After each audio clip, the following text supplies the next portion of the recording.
Saudi அரேபியான்னு சொன்னாலே நம்ம மனசுக்கு என்ன வரும்? பெரிய பெரிய பில்டிங்ஸு, பறந்து விரிஞ்ச பாலைவனம், அப்புறம் வத்தாத எண்ணெய் வளம் இல்லையா? ஆனால் யோசிச்சு பாருங்க, கொஞ்சம் நூற்றாண்டுக்கு முன்னாடி இதே இடம் எப்படி இருந்துச்சு? அங்கங்கே பழங்குடி மக்கள் ஒன்று சேராமல் செதறி கிடந்த ஒரு நிலம். அப்படி இருந்த அரேபிய தீபகற்பம் இன்னைக்கு நாம் பார்க்குற இந்த பவர்ஃபுல் நாடாக எப்படி மாறுச்சு? இப்ப நாம பார்க்க போற இந்த விளக்கத்துல இந்த ஒரு கேள்விக்கு தான் பதில் தேட போறோம். வெறும் மணல் காடா இருந்த ஒரு தேசம் எப்படி எண்ணெய் வயல்களா மாறுச்சு? வாங்க அந்த பயணத்தை நாம சேர்ந்து பார்க்கலாம். ஓகே, இந்த கதையை முதல்ல இருந்து ஆரம்பிக்கலாம். அதாவது சவுதி அரேபியான்னு ஒரு நாடு உருவாகிறதுக்கு முன்னாடி அந்த இடம் எப்படி இருந்துச்சுன்னு முதல்ல புரிஞ்சுக்கணும். அது ரொம்ப முக்கியம். பல 100 வருஷமா நாம இன்னைக்கு சவுதி அரேபியான்னு சொல்றோமே, அந்த நிலம் ஒரே நாடா இல்லவே இல்லை. அதுக்கு பதிலா அங்கங்க சின்ன சின்ன குழுக்களா பழங்குடி இனங்களா பிரிஞ்சு கிடந்துச்சு. அவங்களுக்குள்ள ஒரு பொதுவான ஆட்சியோ தலைவரும் கிடையாது. ஒவ்வொரு குரூப்புக்கும் அவங்கவுங்க ரூல்ஸ். சாப்பாட்டுக்கும் இடத்துக்கும் அதிகாரத்துக்கும் ஒருத்தருக்கு ஒருத்தர் சண்டை போட்டுக்கிட்டே இருந்தாங்க. இப்போ கதையில ஒரு முக்கியமான டேர்னிங் பாயிண்ட்டுக்கு வரோம். 18ஆம் நூற்றாண்டுல நடந்த ஒரு சம்பவம். இந்த ஒரு விஷயம்தான் எதிர்காலத்துல உருவாக போற சவுதி அரசுக்கு அரசியல் ரீதியாவும் சரி, கொள்கை ரீதியாவும் சரி, ஒரு ஃபவுண்டேஷனையே போட்டு கொடுத்துச்சு. 1744 வருஷம் ஒரு வரலாற்று ஒப்பந்தம் போடப்படுது. இந்த ஒப்பந்தம் தான் அரேபியாவோட தலையெழுத்திய மாத்தி அமைச்சதுன்னு சொல்லலாம். ஒரு பக்கம் முகமது இப்னு ஷவுத்துங்கிற ஒரு லோக்கல் ஆட்சியாளர், அவருக்கு பெரிய அரசியல் ஆசை. இன்னொரு பக்கம் முகமது இப்னு அப்துல் வஹாபுங்கிற ஒரு மத தலைவர், அவருக்கு தீவிர மதப்பற்று. இப்போ யோசிச்சு பாருங்க, அரசியல் அதிகாரமும் மத நம்பிக்கையும் ஒன்று சேர்ந்தா என்ன ஆகும்? ஒரு புது, யாராலையும் தடுக்க முடியாத ஒரு சக்தி உருவாச்சு.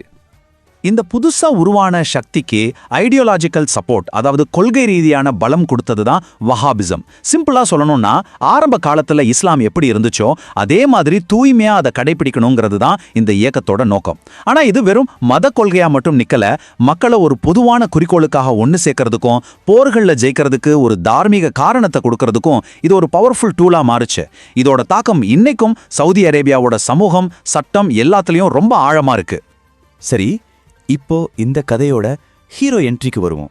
நவீன சவுதி அரேபியாவையே உருவாக்கின ஒருத்தர். அவர்தான் அப்துல் அசீஸ் இப்னு சவுத். அரேபியா வரலாற்றில் ஒரு மிகப்பெரிய ஆளுமை. அவரோட பயணம் எப்படி தொடங்குச்சு தெரியுமா? வெறும் சின்ன படையை வச்சுக்கிட்டு ரியாத் நகரத்தை கைப்பற்றினார். அதுல ஆரம்பிச்சு அடுத்த 30 வருஷத்துல அரேபிய தீபகற்பத்தோட பெரும்பாலான பகுதிகளை தன்னோட கண்ட்ரோலுக்கு கொண்டு வந்தார். அவர் வாங்கின ஒவ்வொரு வெற்றியும் சிதறி கடந்த அந்த நிலத்தை எல்லாம் ஒன்று சேர்த்து ஒரே கொடிக்கு கீழே கொண்டு வர்றதுக்கான ஒரு படி. அப்போ விஷயம் இதுதான். கிட்டத்தட்ட 30 வருஷ போராட்டம். பல வெற்றிகளுக்கு பிறகு இப்னு சவுத் அவரோட கனவை நனவாக்கினார்.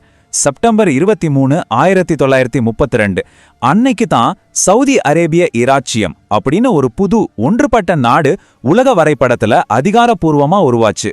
நாடுதோ உருவாகிடுச்சு. ஆனா அந்த நாட்டோட தலைவிதியே தலைகீழா மாத்த போற ஒரு விஷயம் பூமிக்கு அடியில காத்துக்கிட்டு இருந்துச்சு. அதுதான் கருப்பு தங்கம். ஆரம்பத்துல எல்லாம் சவுதி அரேபியா ரொம்பவே ஒரு ஏழ்மையான நாடுதான். மக்கா, மதீனாவுக்கு வர யாத்ரிகர்கள் கிட்ட இருந்து வர்ற வருமானம், அப்புறம் அங்கங்க பாலைவனத்துல நடக்கிற விவசாயம், இதை நம்பிதான் அவங்க பொருளாதாரமும் இருந்துச்சு. ஆனா இந்த நிலைமை மொத்தமா மாறப்போகுது. 1938 இந்த வருஷத்தை நல்லா ஞாபகம் வச்சுக்கோங்க. இந்த ஒரு வருஷம் சவுதி அரேபியாவோட கதையை மட்டும் மாத்தல, ஒட்டுமொத்த உலகத்தோட வரலாற்றையும் பவர் பேலன்ஸையும் அடியோட மாத்தி போட்டுச்சு. ஆமாங்க, 1938ல் தம்மாம்ங்கிற இடத்துல எண்ணெயை கண்டுபிடிச்சாங்க. அவ்வளோதான், அந்த கருப்பு தங்கம் ஒரே ராத்திரியில் அந்த நாட்டை ஒரு பணக்கார நாடா மாத்திடுச்சு. உலக அளவுல சவுதியோட செல்வாக்கும் கிடுகிடுன்னு ஏறிடுச்சு. சொல்லப்போனா ஒரு மணல் சாம்ராஜ்யம் என்ன சாம்ராஜ்யமா உருவெடுத்தது அப்போதான். பாருங்க, முன்னாடி புனித யாத்திரையையும் விவசாயத்தையே நம்பி இருந்த ஒரு நாடு திடீர்னு உலகத்திலேயே மிகப்பெரிய எண்ணெய் ஏற்றுமதியாளரா மாறுது. இந்த மாற்றம் வெறும் பணத்துல மட்டும் நிக்கல. இந்த எண்ணெய் தான் சவுதி அரேபியாவோட அரசியல் செல்வாக்க எங்கேயோ கொண்டு போச்சு. உலக அரசியல்ல அவங்கள தவிர்க்கவே முடியாத ஒரு சக்தியா மாத்துச்சு. ஓகே, சவுதி அரேபியா எப்படி உருவாச்சுங்கிற கதையை பார்த்துட்டோம்.